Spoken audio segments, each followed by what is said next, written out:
wife?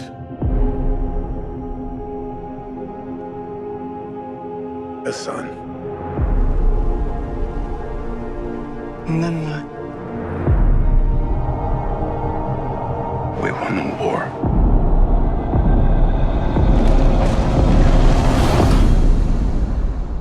Help me go home. There's a clip from a movie that you might have heard a little bit about. That's the Odyssey. I'm Mike Hatch.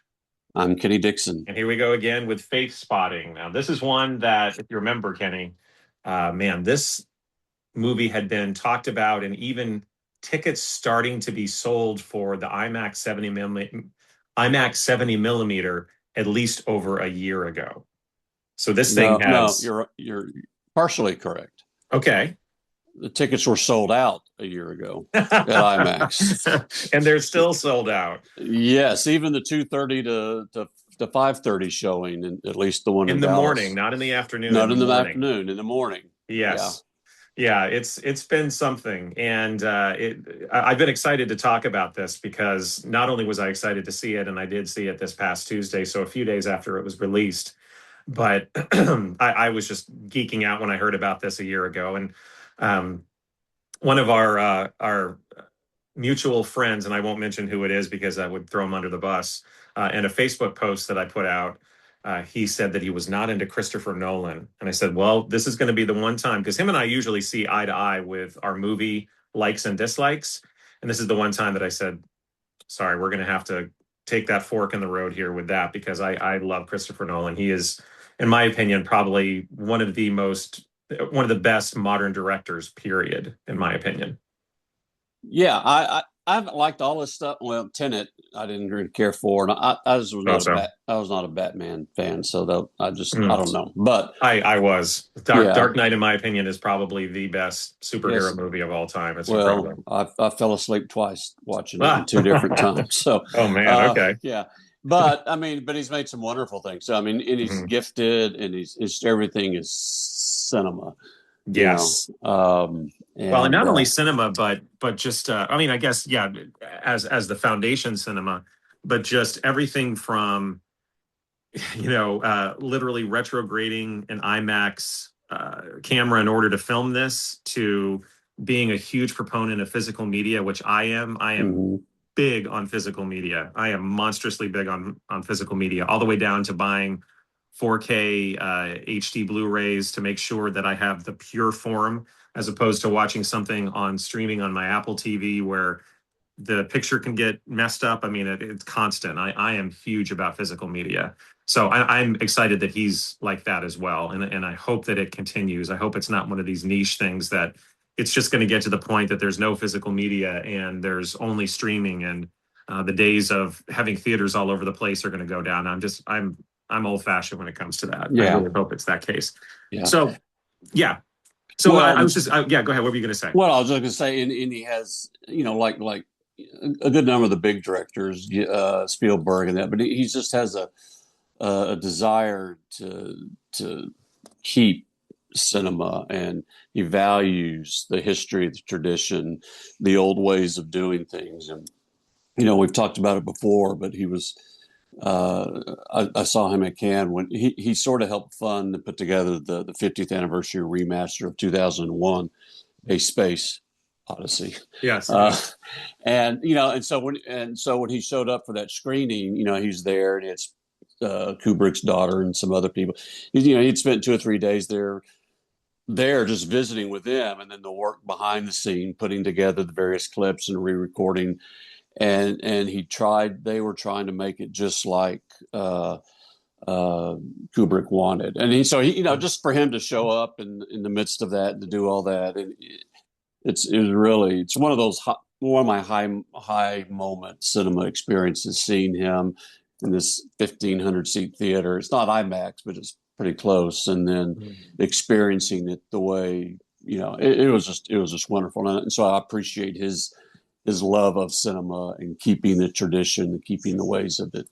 And he truly walks the walk and talks the talk. He's not one of those directors that says, hey, this is the way it should continue being with using film or 35 millimeter or 75 or IMAX. He is one that truly does it. One that he doesn't brag. He just says, this is the way that I do it, especially with practical effects. And we'll talk about that later in the podcast with the Odyssey. He does it.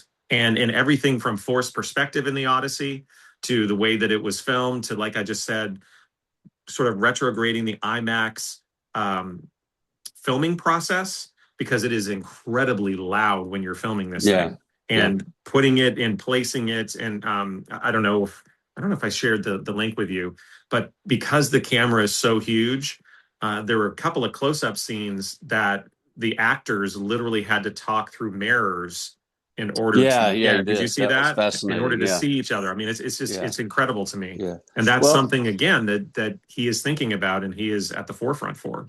And just the fact that was it the films they went through, the film packs that you had 3 minutes to shoot or 3.5 minutes to shoot, and then you had to stop and reload. I mean, it's just tedious, but such was his desire to really capture this. And so it probably, I don't know if we really need to describe it, but because I don't know, it's been around for a couple thousand years. But so what is this movie about, Kenny? Well, it's Nolan's take on Homer's Odyssey, which obviously one of the great literary pieces of Western civilization, and it's about Odysseus's 10-year journey home after fighting 10 years against the Trojans at Troy, which was contained in the Iliad.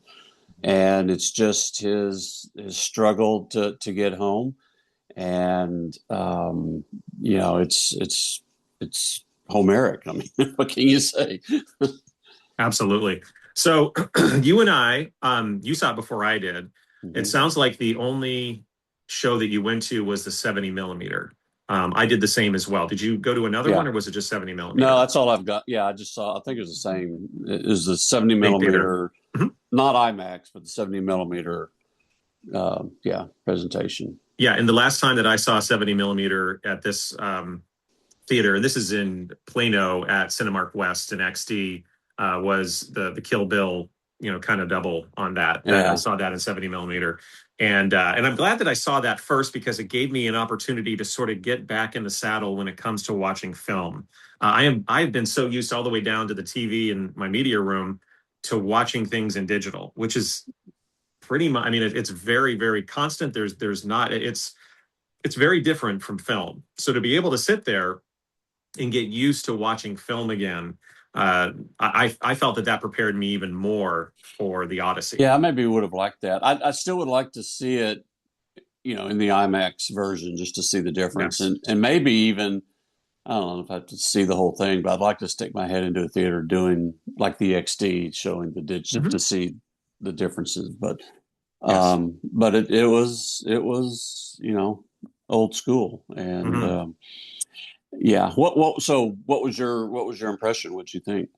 I really enjoyed it. I felt that it was incredibly well made. I knew the story a little bit, and I was talking I went with my co-teacher, Michael Logan, and his son and his niece, and they kind of sat in a different part of the theater, which was fine. And literally, Logan and I watched the movie the whole time. We really didn't talk during the whole film. Maybe one time I might have leaned over to him in some of the dark scenes and said, "Oh my gosh, look at how incredible." The average person probably would look at those dark scenes and go, "Wow, that looks dark." But yeah, the areas that they're talking are really well lit with candlelight. Yeah. But the fact that you are filming with IMAX film, you're able to get such rich, dark scenes and contrast that I was just blown away by that.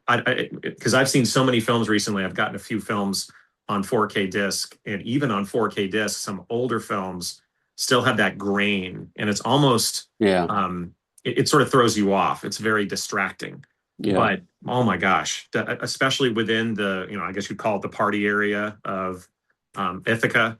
Oh my gosh, they were just absolutely gorgeous shots. So, but other than that, we watched the film, and I thought it was incredibly well directed.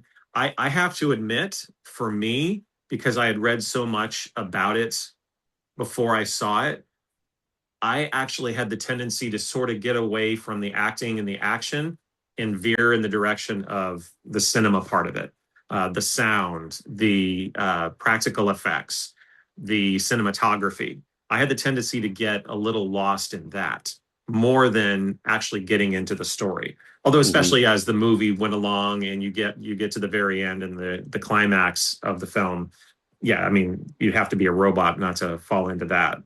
But all in all, even 2.5, 3 hours, this thing was. I really enjoyed it. I thought it was very well done. Acting was excellent. What did you think on your side?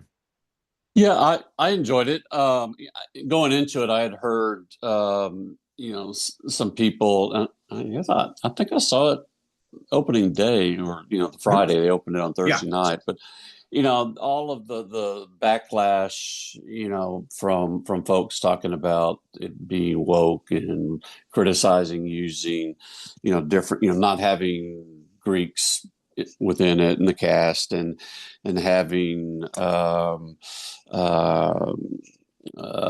Helen of Troy played by a black woman, and just all the gnashing of teeth and Elliot Page, Elliot Page, and of course everybody was wrong. They had him playing Achilles, and no, he played somebody else. He played Simon. Simon, and so so I had heard that, and then started to hear. I think it was maybe a little bit before, certainly after. There's criticism, of some of the costuming not being, the way Greeks were, and using Viking type of ships for that, and that can get a little bit, okay, but the film itself was wonderful, and I thought the acting was great. There wasn't any, Damon did amazing. I mean, it's just a great cast, and so. And I got to tell you too. Go ahead and finish what you're saying. Well, I was going to say the only thing that a couple of times it did sort of take me out, and I don't know after all that has gone into this why it did, but there were just some phrases of the dialogue that seemed, I don't know, when Telemachus called her mom and dad. I don't know. That took me out for a moment. Or when the two F words I heard, it's like, what? Why? Just change those words. Make it Homeric. That's not Homeric. I don't know, but it's not. It's just you've gone to all this, and it's like, I would have changed those to make it a little bit more, with the rest, with the grandness of the story. And mom and dad is not that, and the F word is, I don't know. That those are the only two times I really got taken out. And I see your point with that. I hadn't really thought about that, but maybe that's maybe sort of subliminally that might have been part of the reason why I was taken out of it and veered in the direction of, wow, look at that shot, or look at the coloring in that shot, or look at the shading and the contrast in that shot, and the audio that I hear. And I don't know about, you were definitely in the same theater that I was. I think it was in theater 1. There were a couple of points, especially in the ocean scenes, that I wish that I had brought my earplugs. It was uncomfortably loud. I've got an Apple Watch, to the point that it started reading and beeping on the 95 decibel thing. And it did that a couple of times. Yeah. And there was a social, I wish I could give credit where credit's due, but there's a social media post that I read. And somebody said, and I think they went to the IMAX, either IMAX or IMAX 70 millimeter. It was a lady who said, wow, I guess Christopher Nolan had a gun to the sound engineer's head up in the booth, because I could barely hear after that. I mean, it was that loud. It was very, very loud. But I'm a big proponent. Even when people are here watching a movie in my home theater, I crank it up. I want it to be at the volume that it would be if you were standing right there seeing it happen. And they did that. I mean, that's about how loud it would be in those particular scenes.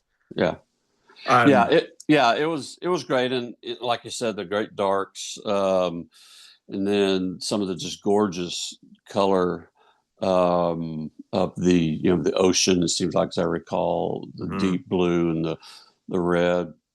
It was an interesting directing choice. I'm not being critical. I guess it's just a choice. the uniform colors in that, dating back a little bit or going back a little bit to some of the criticism, but that some of the people would have had, back then, very colorful outfits. And so, that would have, I'm just curious why he chose that, as opposed, if you'd have had some of these back then, bright golds, and that for the people like in authority and generals and stuff like that. But I'm just curious. I'd be curious to know why he did that instead of, because it would then had just more pops of color and that. But if they'd be set design or costuming or whatever. That's a good question. But those are little things. It's a great film. It tells the story. And as always, there is very much using it as a lens to look back at ourselves, and we'll get it in some of the faith talk. That it may have diverged a little bit from the actual story, but yet it functioned. The purpose of the story originally, again, was for us to look at ourselves and to look at the world and wonder why. And so, some of the people that were criticizing, that aspect, saying, it had changed the story and changed the narratives. Well, that happens all the time in films and from literature. But I thought it did so in a way that was productive and meaningful and effective. Well, and I got to tell you, it would take an idiot not to think this. I mean, this will be up for a zillion different Academy Awards. I mean, we can start predicting that right now. And as we're sitting here in July, one thing that I got to tell you that I hope that he gets an Academy Award nomination, Best Supporting Actor, John Leguizamo. Yeah. Oh my gosh, man. And I've always been sort of so-so with him. Some of the characters that he's played, I'm going to be real frank. He's annoyed the crap out of me, but my goodness, man! I guess it's Eumaeus. The guy with the dog. Let's put it that way. Yeah. Even though there's one part that I won't give away that he did something with the dog. I kind of half laughed at it. I was like, I can't believe I just saw what I just saw. Yeah. But his acting, man, he was an anchor for me in this movie. He was incredibly good, and I'm sure he's going to be up for Best Supporting Actor. Yeah, as was his character. I mean, his character was that very much for Odysseus, and he's just as a note. I came across he was in the Criterion closet, and so you might want to look for that. It was interesting. His picks in the Criterion closet. Okay. I'll check that out. Yeah.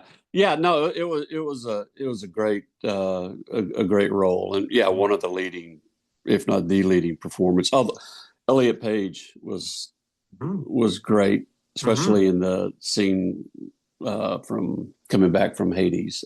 Yes, absolutely. On top of that, I mean, obviously Matt Damon did well, and Robert Pattinson was great. I thought he was a good villain. One thing I get, I know you don't watch it, or I don't really watch it anymore, but there were at least half a dozen actors from The Walking Dead. It was crazy. Corey Hawkins was one. He was, let me just say at the very end, it's impossible to miss the scene now because it's all over social media when we had the pluck at the end. Odyssey. That shot, that was Corey. There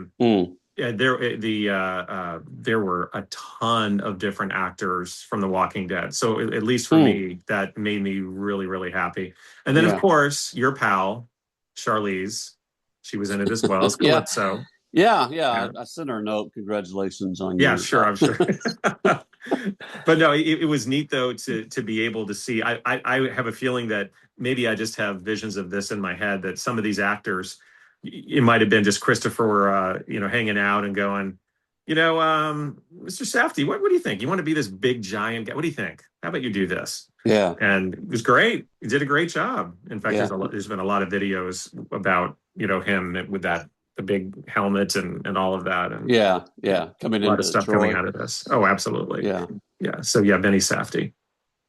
But again, the act. I mean, you have to go with that. I mean, that's what he's all about. I read somewhere or heard somewhere so for that scene where they open the gate of Troy, and that was neat, the Trojan horse scene. I mean, because I've never Yes, visualized it like that, as me a neither. kid. But it was just like, oh, they rolled them in, and it was the way they did it was wow.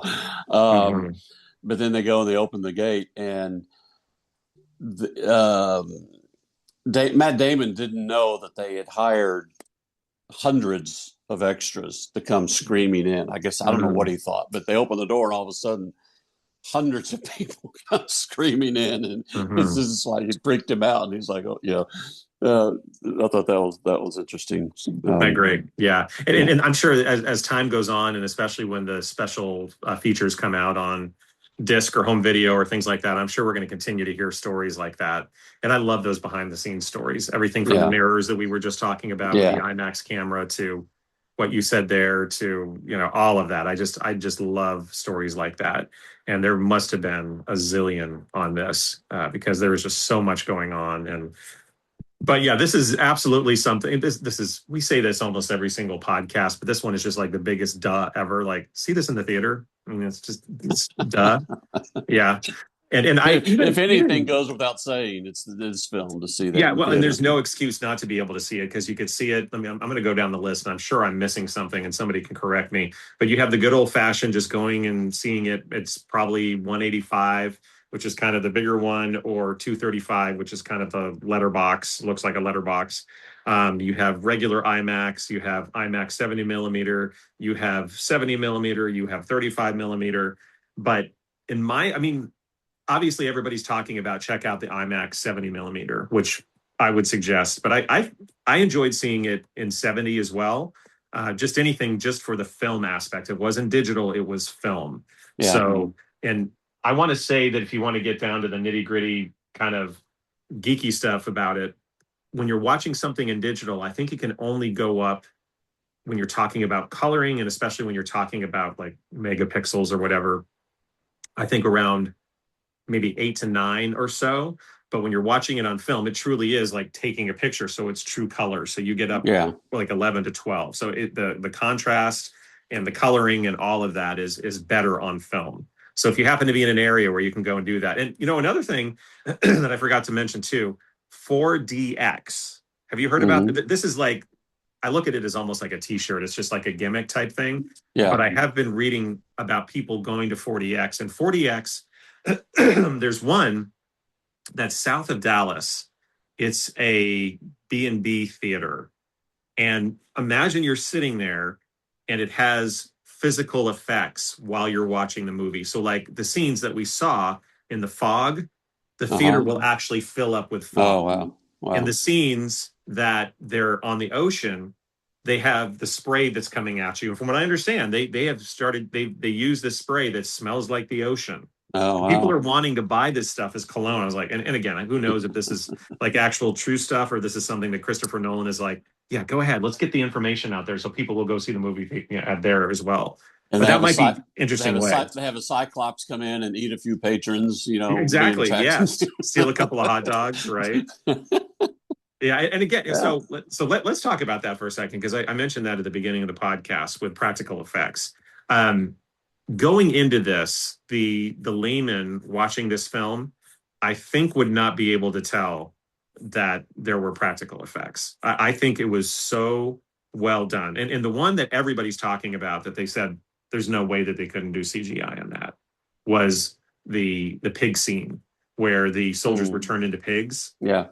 And knowing what I've seen with practical effects, because all the way from I remember when I was a kid, and American Werewolf in London won the very first practical special effects. And that to me is probably one of the best examples that'll show some of my students. Yeah. Other than the part you see the actor's butt, I'm not going to show that. But when you watch that transformation into werewolf, and you say to them, okay, what do you think about this? Like, oh my God, that CGI and that looks so real. And I was like, there's no CGI in that. And their mind is blown. Yeah. And that is an example of what we saw in that scene, with how they transformed the soldiers into the pigs and how she was kind of moving the skin. That to me was incredible. And the Cyclops is on that list as well. Cyclops, all forced perspective. Same thing. I call them the knights, the big tall knights. That is all forced perspective. You had like 6-7 foot soldiers, like literally 6 or 7. Then you had kind of much shorter soldiers filling in. 5 foot, 5'1". Yeah, and it's just absolutely outstanding. And that to me really, I was never thrown off or taken out of the film because of CGI. And that happens to me almost every single movie that I watch. I'm taken out of it with the CGI. Yeah. Did you notice that? What did you think about that? Yeah, no, it was amazing. It was just a stunning, I guess, just the shots, the colors. That was the one place that people were critical as well, that those people would not have had that kind of armor. They would have been like cavemen throwing rocks and stuff, which would have been an interesting way to do it too. But the stunning photos of them coming with that shiny armor and that perspective, as you said, it was I didn't get taken out of it at all. And it was great. Yeah. So what did you have to what did you find in this one? You certainly would have a lot of time to do your homework on it because this story has been around for such a long time. But what sort of things did you notice on this one, faith-wise? Yeah. Well, it's funny because I preached a sermon that Sunday, the opening Sunday, and it just, as it came up with the lectionary, which is the 3-year cycle of recommended text, but the theme was basically what we now call theodicy, meaning this why if God is a God of love and all powerful, why do bad things happen? Why does God allow bad things to happen? So I couldn't let that go. So I titled it Theodicy, and sort of talked about, well, there's a certain film you may have noticed come out this weekend, and contrasted a little bit of the Odyssey. But after I saw the film and then began to think, faith itself is an Odyssey. And it's a struggle because we go through a life that's broken. We go through the various things in our own ways, the struggles that Odysseus went through, and how do we get through to that? How do we get through that? And we are tempted to turn away, to stop, to whatever, and so. The very title describes what a journey of faith is. Literally, journey of faith, Odyssey.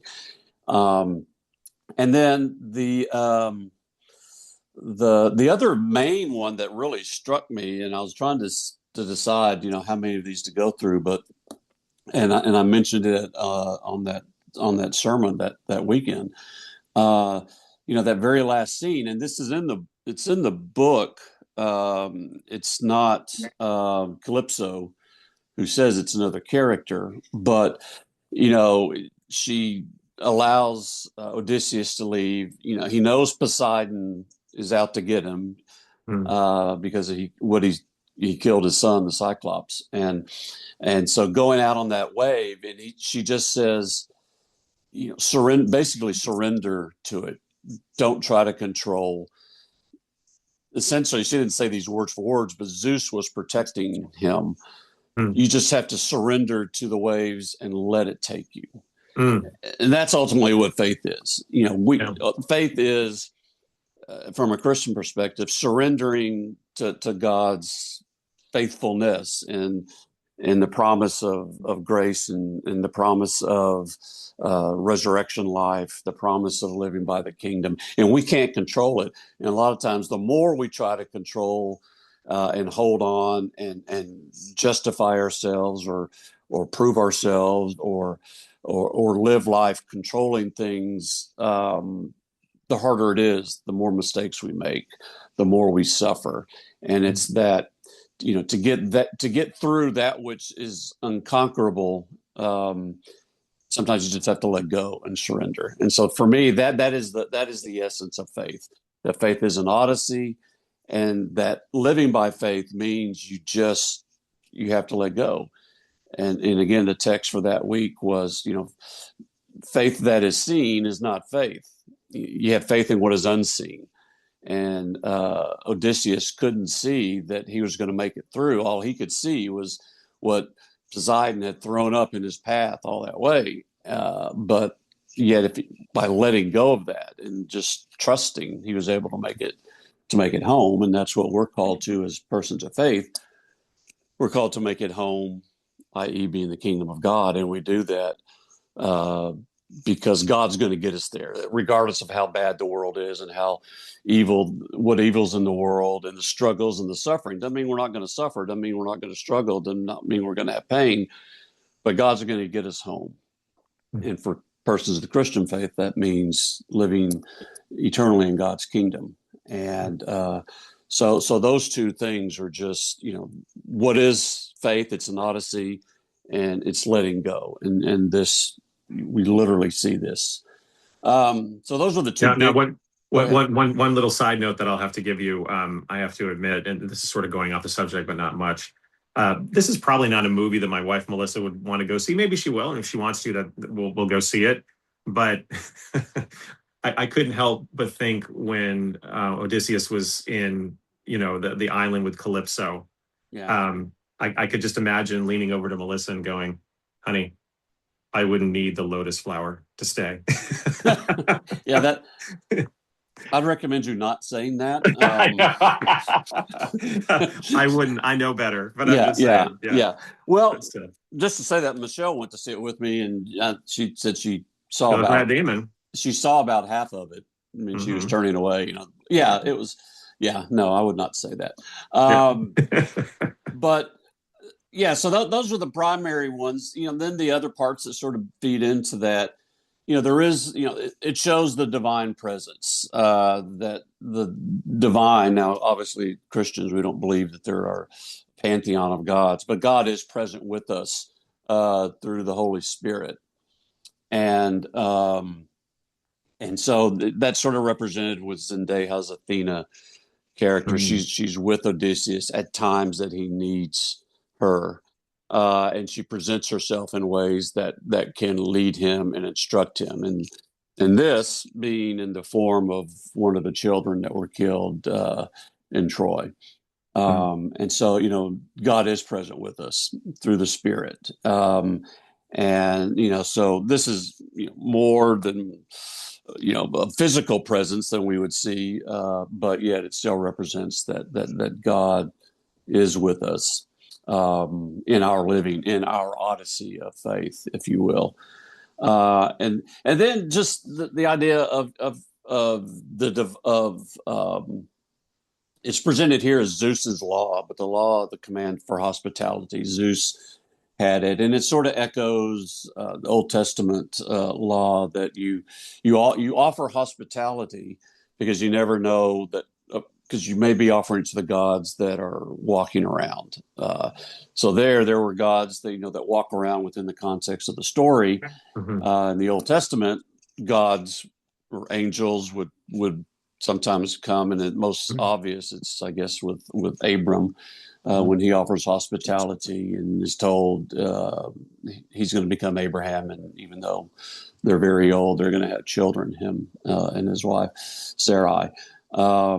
But the idea of offering hospitality, the New Testament, it's sort of amped up a lot, not so much because, it's not God's being self-serving, but it's, I guess in Christian terms, we would say all people are children of God. And so by offering hospitality to them, you're offering hospitality and care for those whom God loves. So that idea of hospitality. And there are, in the film, and when you didn't offer it, when you broke hospitality, there are consequences. Either not offering it to people who were coming to you, or if you were offered hospitality, such as the suitors that pestered Penelope for 10 years to marry one of them, taking advantage of that. And there is justice for that in the end. Then the other, it was sort of just the idea of humility. Some of what Odysseus had to go through came about because of he had this desire at times to brag himself, specifically when he told his name to the Poseidon's son, the Cyclops. Tell Odysseus did this. Like, well, okay. Well, Poseidon's doing this to you now for 10 years, and just that idea of, going a different way and not doing, there's just there's a cost to not being humble. And so I think, but again, we saw that at the very end, and I'm sure it had to do a little bit with his grand, entrance at the very end. But I forget the line. Maybe you remember it more than I would, with Odysseus, when he said that he would go back into the castle as basically meek and looking down and looking up at the people. And like you just said, there was a lot of that. You need to treat everybody with respect, like you said, Zeus's law. And it was cool to see the people that initially you could sort of tell that I don't know if it was, servants or workers there at the castle, that they were, they bowed and they said, okay, either they bowed because it was bowing in humility, or it was bowing saying, Odysseus is going to kick my butt and kill me. Yeah. So, well, I'm throwing in, I've got the white flag here. So I surrender. Yeah. But I thought that was a really cool way to end it. Yeah. Is the way that there was a lot of that humility and realizing that every single person counts. Yeah. And Zeus's law, like you just said. Yeah. And there was actually, there's a confession scene with Penelope, and and just, confessing, and certainly that requires humility. And in order to really, truly receive and embrace grace and forgiveness, we need to confess. Is why when we take communion, there's a public and personal confession. And when you confess to something, that is an act of, maybe the ultimate act of humility. And in order to repent, to turn from a way that's leading us, again, as Christians, away from the road or the Odyssey that God would have us go on, and to walk more in a righteous path, to be able to do that, you have to confess, and then you have to turn and admit you are going the wrong way. And that obviously involves humility. And if you're proud, no, I'm going to go my way, by God, and I'm going to get there on my own. Well, you're not. And so I think that just the way they sort of sprinkle that in, it's not just heavy-handed, but I think it really shows it in a way that's effective. So, there are some others, I'm sure, and other faith traditions that this would speak to as well. But I think these are sort of the top ones for folks of the Christian faith. Yes. So again, like we said, we say every single time, go see this in whatever fashion you want. I think anything you go, you're going to get the main drill of it. It's going to be fine. But hey, if you are sensitive to loud sounds, break out those earplugs, man, because my gosh, it gets really loud. It's sort of like the crew when they're going by the sirens. Get some wax and sticking. That's exactly right. Yes, that's right. Do not get tethered to one of the masts and listen. Do not do that. Do not you want to keep your hearing. Yeah, that was an amazing. That might get Damon an acting nomination. That was an amazing scene. That really was. Yeah. So, that was pretty awesome. But definitely check it out. Go see it, and then and hopefully. I'm sure Nolan is appreciating this. It sparked a lot of interest in the Odyssey, and who knows how many people are going to go back and read one of the translations of the Odyssey. There's been some conversation about that. So, that's sort of a neat thing, that you can go dig deeper, knowing the gist of the story, but really dig your fingers into just an epic work. Well, I'm not an English teacher, but I'm sure that there are English teachers out there that are chomping at the bit, going, "Oh my gosh, I can get back to classes with my kids, and we could have a talk about the Odyssey." Yeah. If I was an English teacher, I would be excited to talk about that, because I know that that's what people are talking about. So please take some time, go see this. It's awesome. Absolutely.